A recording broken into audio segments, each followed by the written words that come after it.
Man, you could see the pieces with Michigan though. Yeah. And like that team, I think that team's going to be good. They had some guys that didn't play as well as they usually do, but Mara, like finding a home there in Middle America, he didn't like Los Angeles all that much due to too many distractions. Let's move to Ann Arbor where it's so cold you're going inside. You're not outside at Michigan, you're inside, especially this time of the year. I thought he was awesome. Uh, Can I ask you guys a question about Michigan? yeah, So I don't understand. Explain to me the thought process of playing Yaxel at the three when you have Yaxel, Morris, Johnson, and a Daimar on the court together. Like I feel like Yaxel Lendenberg is going to be at his best as like a college four, right? That's why you get him because of the skill, because of the passing, because of the rebounding, because of what he can do defensively. And can I add to that, Rob? Because I'm Yeah. with you on that. I have a little bit of concern about that lineup. That's big, but I don't. it looks cute in warm-ups. It's I we'll see how productive that is. And it was a great contrast, going against Wake. But I don't know. Can you get away with that defensively? And as long as Mars in the game, he's protecting the rim. He did a hell of a job doing that. Um, but with your guards and Elliot Cadeau, and he's at his best when the ball's in his hands and he's in a ball screen. He's not overly fast. He's not his superpower is just finding guys, delivering the ball. And he does that great. But I don't know if they shoot it well enough. And to your point, Rob, Lindenberg's got to be. He's a prototypical four. And how much they can start that lineup, but those guys almost play 30 minutes. I mean, total. And I'm wondering at some point will they be able to find the right mixture of those three kind of playing those two spots and keep it going at a high level. And And that they might be what focus it is, on RC. Like it right. might just be they're starting them to keep egos happy, and then they Keep just everybody happy. yeah, and Yeah. then they rotate two of them through because I don't think there were a ton of minutes they played together. There was a little bit of foul trouble, but you got a guy that could have been a top 20 pick, and it just felt like Yax was standing in the corner the whole game. And I'm like, is that the best use of a guy that has that skill set? I don't I know. thought he'd be more in the ball screen, maybe a 4 or 5 Yeah. ball screen, something like that they would do more like they did last year, and we just didn't see it. Can you imagine a 4 or 5 ball screen with Yax Lindenberg and a Daimar? Like how do you stop that? Morez Johnson, man, that dude, Yeah, he is huge.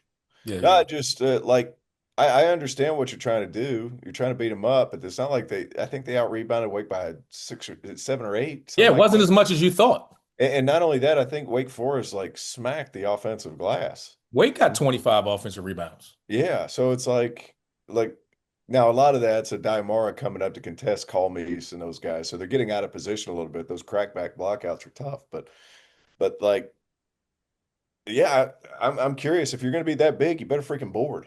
And I didn't think they boarded very well. Are you in on Michigan being able to win the Big Ten? I don't. No, not win it. I think be in the top third. Is it still Purdue for you? Yeah. That's where I'm at too. We'll get a better answer with Purdue on Thursday because To they're be the man, you have to beat the man. yeah they're going down to Tuscaloosa to take on a Nate Oates team that is kind of specifically built to mess with them. So, yeah, the three big lineup for Michigan is something that we'll see how that ends up working out. Same thing with Florida, right? Like Florida's going with this three, but I'm just not. How about Florida State? I'm not. Well, I do want to talk about them here in a second, but I'm not sold on Florida. I mentioned it last night to you. I don't know where you stand on it, but I think the what it took to replace the guards that they had is going to be a lot. Are you worried about them? I mean, like they're not going to win a national championship. I think they're going to be good. It's going to be a team that competes every night. They're not going to win a national championship. You can talk about controlling the glass though. Hmm. Like Florida's bigs will do it. I think like if you're Michigan, you're looking at Florida, you're like that's feasible, right? Like That's what they're trying to do. yeah, that I could do that. Um, the guards are just not as and like Boogie Flan had 4 steals last night, 18 points. Xavier Lee, it's got like 36 minutes, 6 assists, didn't shoot it well. Like I just whenever you go Ivy League to high major, I mean like he's crafty, but he's narrow. And like high Yes. major dudes, man, like that's a different ball game as far as just body size. Like I was tiny and I'm 200 pounds. Like like Xavier Lee's what, buck 65, buck 70 at 6'4"? Yeah. And I would like it's a different ball game physically. And So you said that's what you're what makes saying is the meal plan at Princeton wasn't good enough? yeah, that's what I'm saying. That's just not where their emphasis is at Princeton. It's changing the world, not changing a basketball game. I thought to me, he spent a lot of time last year, too much time on the floor, getting down there with the trees at the rim, and he You hits the can't do ground. that, man. Oh, And it drives me another guy we nuts. were talking about, Jalen Lowe is like that at Kentucky. I think he's a guy that spends too much time on the ground, and that's just his style of play. I think they both attack the rim. It's part of it is what makes them good, but it also hurts you in that aspect with them. My concern with Florida is that where they were preseason ranked, were they third coming into the year? Hmm. The conversation of repeating, will it be too much? It reminds me of Carolina the following year. They were preseason number one. It reminds me of UConn, after their national championship. They'll be good. They'll figure it out. There's too much talent. They'll be good. They just are not title contenders right now, and it takes time to get there. I don't like the bigger lineup. I mean, they had dudes, their guards, they had 3,000 point scorers and just killers last year. They don't have that, and this big lineup is okay. I think a lot of teams like it's like they're copying the NBA team. The small ball era is kind of phasing out for some teams in the high major level. Everybody's got big. I think Duke did that to the ACC. We were talking about that in general, and I've asked coaches that Duke overwhelmed everybody last year with positional size, and Yes. everyone in that league has come back this year and has gotten positional size and gotten bigger and better. And I think a lot of the top teams in college ball have just gotten back to that. And so you're seeing that with Florida.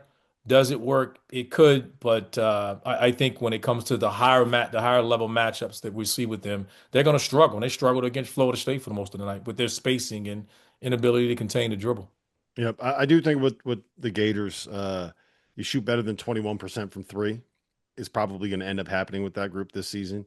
And once they start making more threes, that they'll probably like the eye test will be a little bit more impressive with them, make some more shots. I don't think Xavier Lee is going to be 2 for 11 from three every single night. I think he's too good of a shooter for that. So that might change it. But I do think it is important with Florida to kind of change the expectations and the narrative of where their ranking is, right? Like, yeah, you got to put the reigning national champions that have that much talent returning somewhere in the top five, but they're probably not a top five team. And if they just end up as like a top 15 team that makes a second weekend, that's probably a good season for them. It's not a disappointment.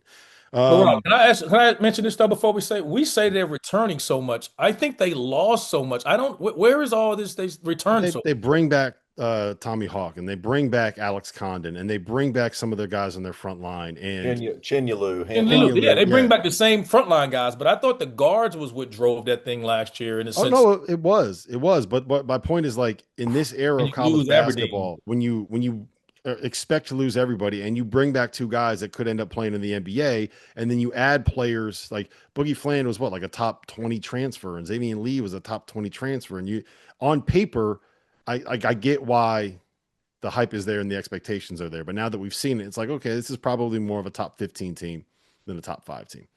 And that's I understand why people ranked them where they did. You kind of got to do that with a team that's kind Top of better. 25 team. They look a lot better if Aberdeen was still there.